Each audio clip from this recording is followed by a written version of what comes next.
Plus 49. Bienvenidos to a new episode of Plus 49. I am your host, Sigrid Arteaga. Thank you so much for tuning in. This week, we're diving into the world of work, opportunity, and inclusion with our very special guest, Begoña de la Marta from Frauenalia, an initiative committed to boosting diversity and equal opportunities in Germany's economy and society. We'll also unpack some of this week's biggest news stories, and since it's the end of April, we couldn't let you go without a look into one of Germany's most lively spring traditions, Tanz in den Mai. Also, don't forget that we will be live for the I Am Expat Fair on the 17th of May. Register for free at the iamexpat.de.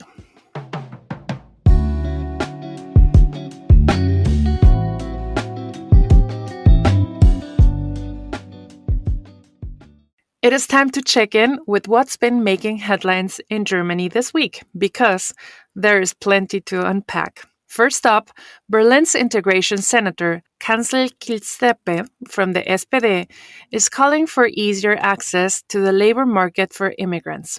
At the recent Integrationsministerkonferenz in Göttingen, she pushed a motion urging the federal government to cut red tape and improve conditions for foreign workers. The senator stressed that Germany is dependent on immigration to maintain its living standards, pointing to research from the Institute for Employment Research, which estimates that 400,000 net immigrants per year are needed to keep the workforce stable until 2060. She highlighted common barriers like complex recognition process for qualifications, low pay, and rising skepticism around migration.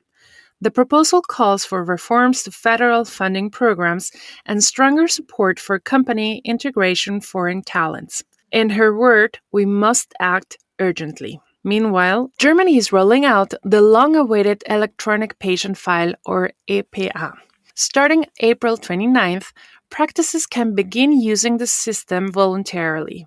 From October the 1st, it will become mandatory nationwide. The rollout comes with a grace period to give practices time to get the right software in place. Health Minister Lauterbach says the soft start ensures tech readiness and patient safety after recent data security concerns. And finally, a cannabis bust at Berlin's BER airport made headlines after custom officers discover 68 kilograms of marijuana in 2 suitcases, making it the largest cannabis seizure in the airport's history. The suspects were traveling from Bangkok via Doha. While cannabis is legal in Germany for personal use, transporting it across borders remains strictly prohibited. That is it for your news roundup for this week. Stay tuned, we'll be back after this short music break.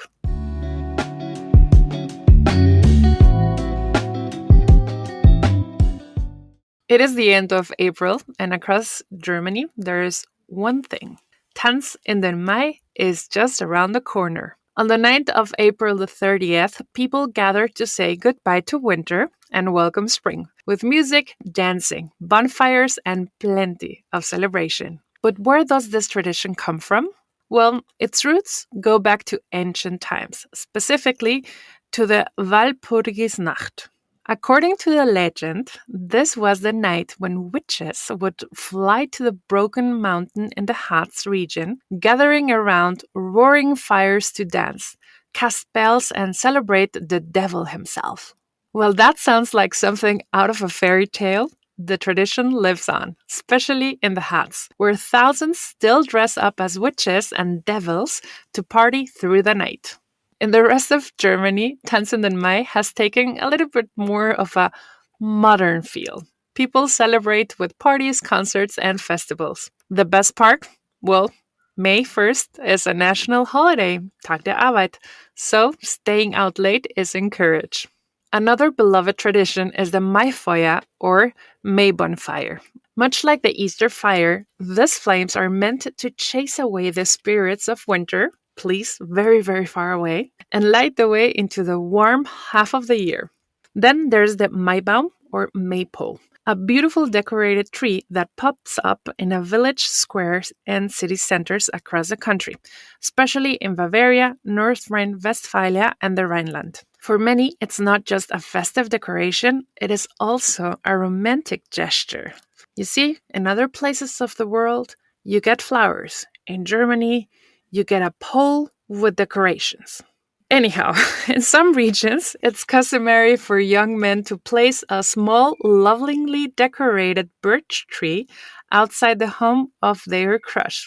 Again, how romantic is that to get a stick as a sign of being in a crush?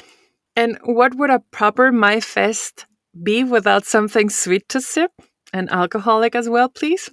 Enter the Mai Bowle, a refreshing punch made with wine, sparkling water, and a sweet woodroof, Waldmeister, which is seasoned from April to June. It is bright, slightly floral, and the perfect way to toast to spring. So, whether you're heading to the Walpurgis party in the Harz, dancing with friends, or just enjoying a glass of Mai Bowle under the stars, there's no better way to welcome May than with a bit of music, tradition, and joy.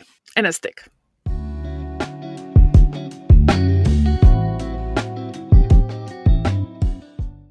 This is our interview, the part that I love the most because I have the chance to talk to very interesting people. And in this case, I'm talking with Begoña. She's not only one of these powerhouses and power Frauen in Germany, but also someone that I knew from a very different context. But today, I can interview her because she's also the director and the founder of Frauenalia. Begoña, thank you so much for being with us today. Thank you so much, Sigrid, for the invitation. It's my pleasure being here. And as you said, after so many years knowing each other from other contexts, meeting again today in the podcast is a great joy for me. Thank you so much. Let's start with what is Frauenalia and who is Begoña? Okay, let's start maybe with Begoña because the story of Frauenalia is very much connected to the story of Begoña.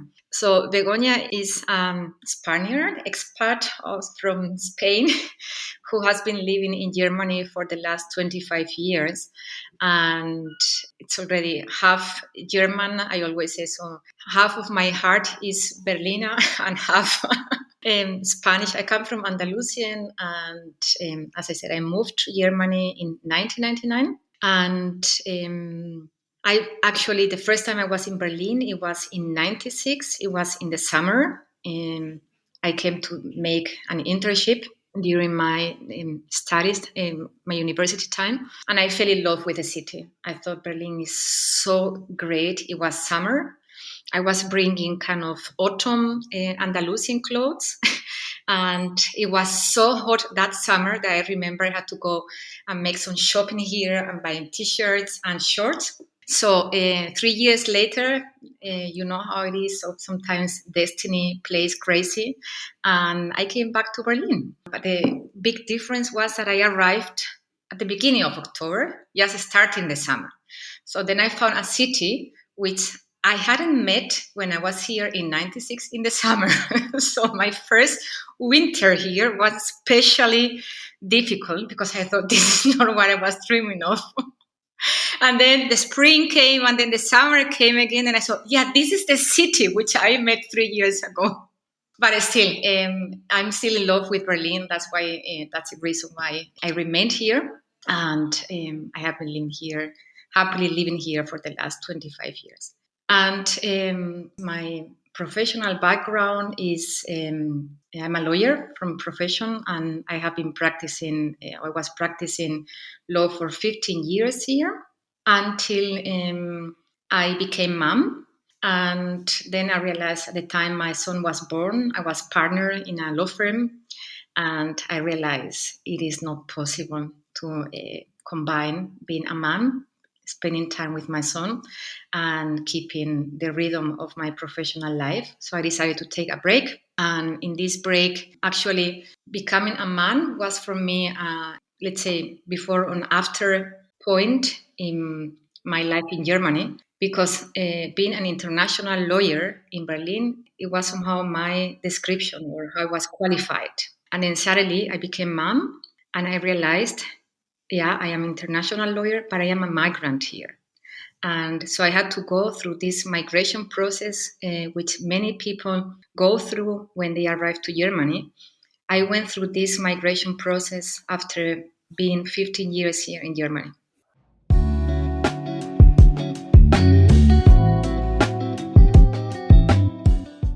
We're back with Begoña, and she was just telling us about this Berlin that a lot of us heard when we wanted to migrate to Germany, when they say, like, oh, Berlin is so creative and so new and it's so great. And then you arrive in the 2000s and something, and you realize that it's not longer that. But as soon as summer comes over, you believe in anything.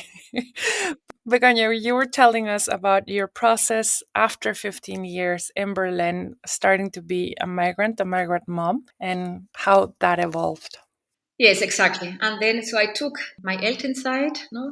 And then I decided that my life as lawyer was not possible because I wanted to pick up my child every day from the kita and I wanted to spend time with him. So I decided, okay, then I'm very much happy with what I achieved so far. So I will start something new, which gives me more time and more flexibility to be a mom. And as a lawyer, it's very difficult because everybody would be asking me, what do you want to do? You are a lawyer, so what else can you do? And I always thought there must be a way. And in that time of my life, I got to know also other, let's say, profile of women. And I met many expats who came to Berlin and had to give up their professional career due to the migration process. And they are qualified in women who had not only academic degrees, but also experience in at least one or two countries. And they could not get a job here in Berlin. Then I realized there was this need in the market to help these women to integrate into the labor market.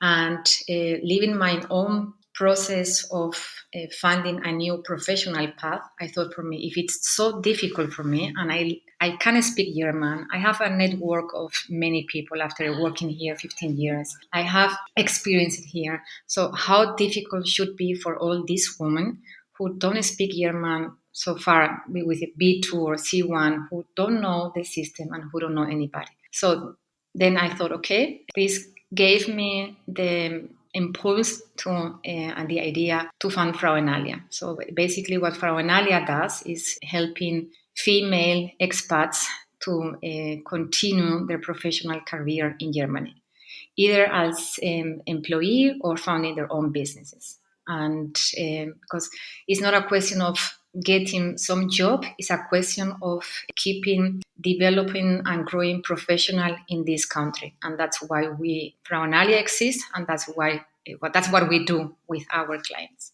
I think one part of the migration process that we don't really talk about is once you migrated, it's not only that you're starting from zero, but you also have to say goodbye to a lot of the expectations that you had back home. Because here the rules are different, the system is different, and the market is also very different. So it's also kind of a grief point in your life that you have to decide to let that person who you thought you were going to be in back home and embrace the one that you might be here.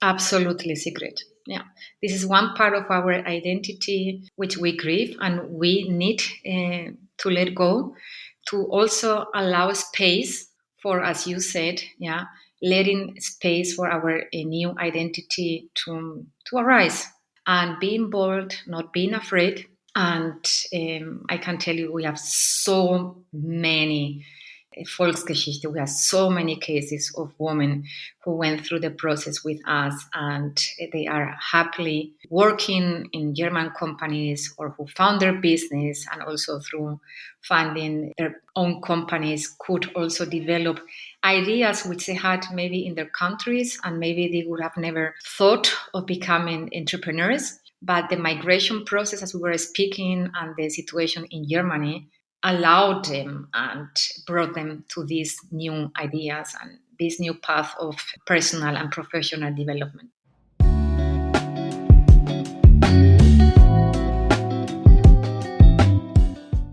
In your experience in Frauenalia, what are the most difficult parts to adapt as a woman in the German society, and especially, of course, in the work field? Well, it's difficult to say. There is not one unique formula or one unique reason, but there are different elements which make this process very difficult. In any case, the language remains a main factor, secret, because our accent plays a role.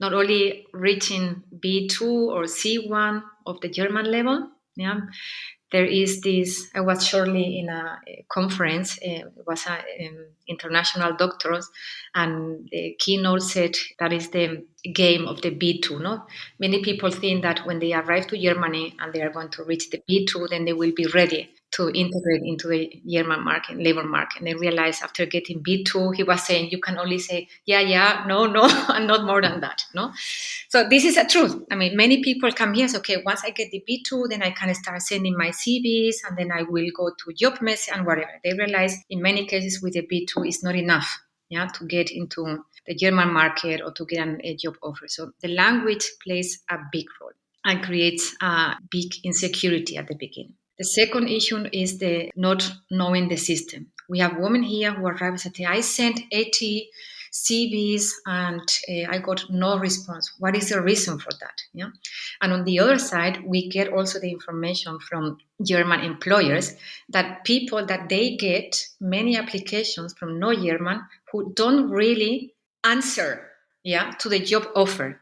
So one needs to understand how the system works here. When you apply, when you send an application, you really need to know how it works. Another issue is the interculturality, because we do, in every culture has its own particularities, and at the beginning, this has also an impact.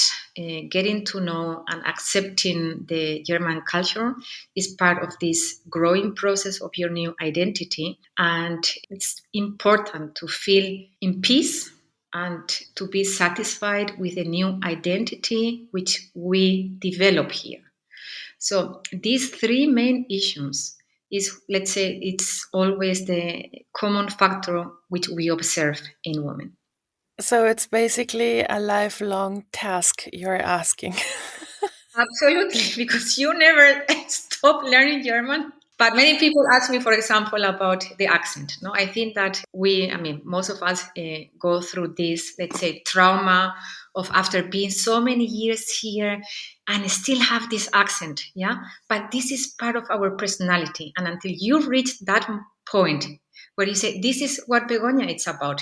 Begoña has her own accent in German, in English, and no matter which language I speak, and this is part of me. But at the beginning, it's a process, as you said. It's a lifelong process.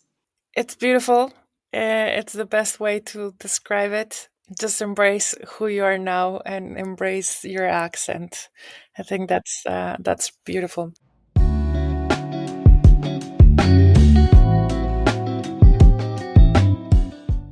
So we were talking about the accents and, of course, the common places. At the end of the day, as Mexicans, I am known either by the cartels or Arriba Arriba Speedy Gonzalez, which I still don't understand why, but okay.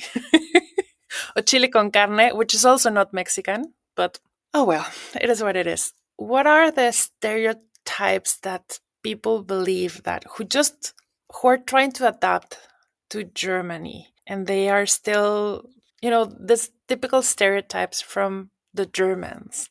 And then maybe they understand, like, oh no, maybe the Germans are not this way. Because sometimes you come to Berlin with one idea, as you were saying, the summer in Berlin, and then you have another city. And then you come to Germany with one idea of how the Germans are, a very stereotypical way, and then turns out it's very different. How do you deal with that? So we always try, and we do it. Yeah, we invite always our participants to get rid of these stereotypes, because basically, of course, like, let's say, more than stereotypes, let's say there are common factors that we see in each culture. Yeah, but it doesn't mean that all of them are the same, but never or always. So Each of us has absolutely funny, let's say, experiences with German culture here. But I cannot say, let's say, that all people working in Bäckerei are unfriendly, because I think that many of us have experience in Bäckerei when we get here to Germany, but it doesn't mean that all of them are unfriendly.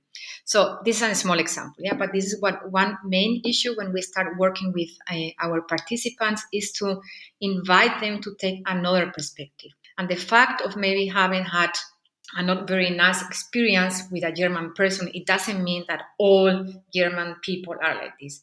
It doesn't mean that all German are inflexible because they are squareheads. It doesn't mean that they organize even the private appointments 2 months in ahead. There are people who do it like that, but not everybody is like that. So this change of perspective also gives you an openness to better interact with another culture. Intercultural communication is not really something very old, and at least not a lot of people know how to eat it, as we would say in Mexico. You were talking right now about workshops that you do in Frauenalia. What are the tools that you give to the people that access the Frauenalia services? So we have two main subjects in our company. One of them is professional integration into the labor market, and the other one is entrepreneurship. And for each of these two main areas, we offer different projects which are subsidized either from Ministry of Labor and Social Matters or the government of Berlin. And both projects are a combination of workshops, group coachings, or individual coachings. And we try always to, our approach is to offer an integral, let's say, trip to each participant so that the empowerment should be always going hand by hand with a realistic option, either for your professional career in Germany or for founding your business. Meaning that we have maybe women who come with a business idea, and in many cases it may be a bit difficult to make it possible. So we accompany them in a way of developing and maybe bringing this idea to a realistic option for them. I love that you're so well integrated that between your answers there's a yeah. Oh, really? Yes, that would be actually my last question. What are the German traits that you already have integrated in you?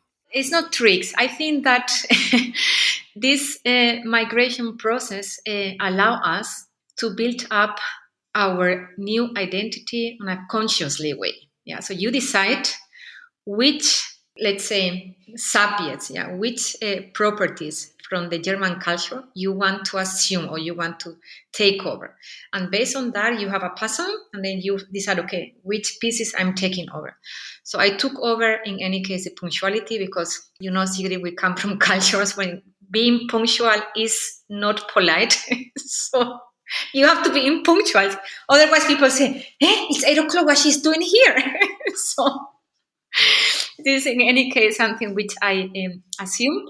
There is one word in German which I love, and we don't have actually in our mother tongue, which is sachlich. Yeah, I find, especially in business, very important to keep sachlich, to keep objective on the things, and then reflecting from a sachlich perspective before taking decisions. I love that word. I think we're gonna start using that in somewhere because there are so many amazing words that you cannot really translate. Absolutely. The one that I always comes to my mind is selbstverständlich, but sachlich, it's also a very good one. Yeah. And another thing, another trick, as you mentioned, is maybe not taking things personally. We come from cultures, no, where if somebody makes you a joke and tells you something, we always tend to take things personally. And this I learned also from the German culture. I think that is one of the things that definitely can make your life much more easier if you don't take things personally. I will also put that in somewhere that I can see. Be a little bit more German. Don't take things personally. Begoña, if someone wants to contact you and Frauenalia, how can we find you? Yes. So you can find us in our website, is frauenalia.com. And we are in the different social media channels, Facebook, Instagram, LinkedIn. So if you just look for each of them in the different social media channels, you will find us. And also in our website, you find the link to each of our channels. Begoña, thank you so much for being with us today. Thank you so much for the invitation. It was a pleasure talking to you.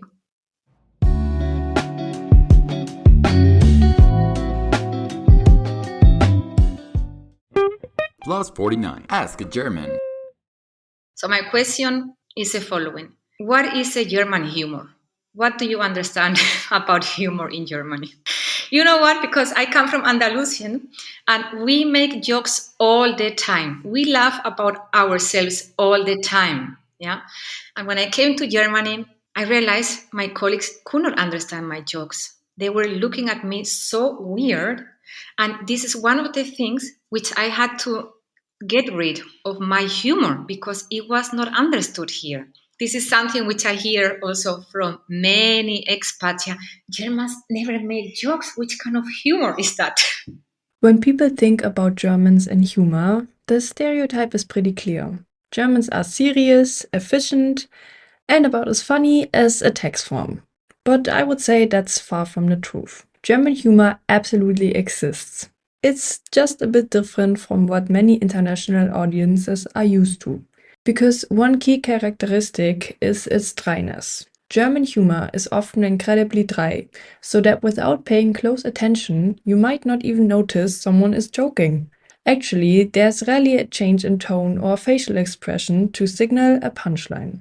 Sarcasm is common too, but it's delivered with the same seriousness as a weather report. If you suspect a German is being sarcastic, your best bet is to reply with your own deadpan comment and wait for a glimmer of recognition, maybe a very subtle smile. German humor also leans heavily into irony, wordplay, and dark wit. It's more philosophical and often lays with a quiet, clever critique rather than loud punchlines. It's a humor that rewards paying attention rather than quick laughs. Another big cultural difference is also the attitude towards self-mockery. In English-speaking cultures, poking fun at yourself is seen as a strength, showing confidence and openness. In Germany, however, making yourself the butt of a joke can feel strange and even uncomfortable.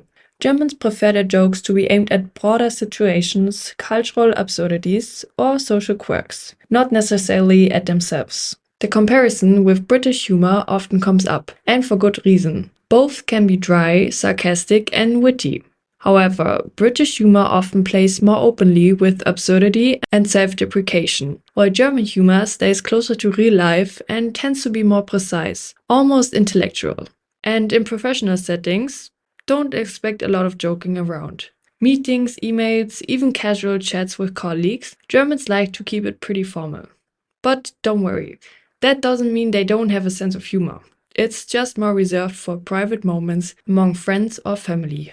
And no, it's not all highbrow satire and dark irony.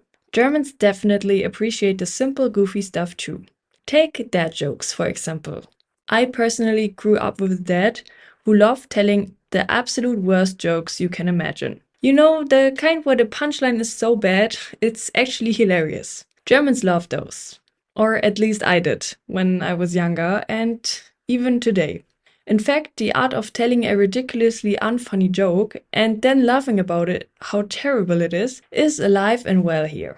So yes, Germans, in my opinion at least, are funny. Just don't expect flashing neon signs saying this is a joke. Humor here is quieter, sharper, and sometimes so absurdly bad that you can't help but laugh anyway.